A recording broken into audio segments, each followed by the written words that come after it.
Efatra amin'ny taona 20 no niaina tao anatin'ity aretina antsoina hoe Lupus ity, ramatokely Josée Rasolonjatovo.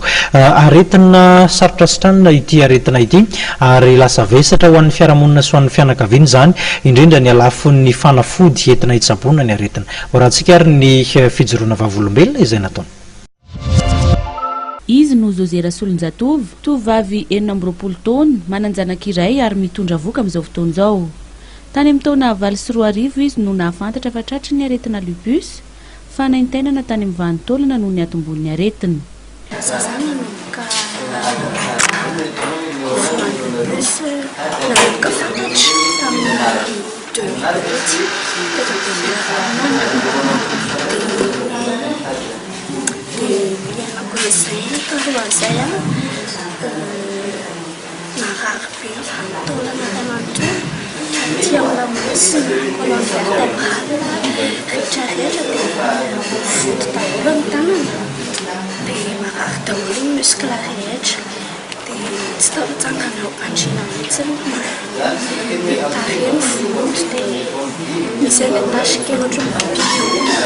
Na dia teo aza izany aretina nahazo azy izany, dia mbola nahavita nanorina tokantrano ary niteraka soamantsara ihany i Josée.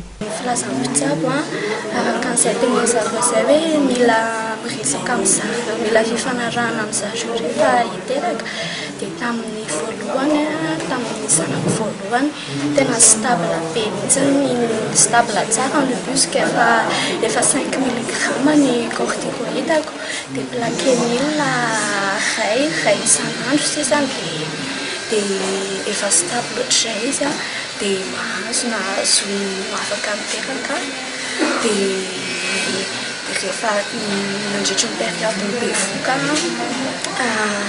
eo amin'ny 3 mois eo 3 mois voalohany tena mampose be le izy. Eo amin'ny fiainam-piarahamonina dia mangataka ireo mararin'ny Lupus mba hampaherezina sy karakaraina manokana izy ireo rehefa sendra ny fotoana etsehany aretina fa tsy korontanana na anaovana SOS teny.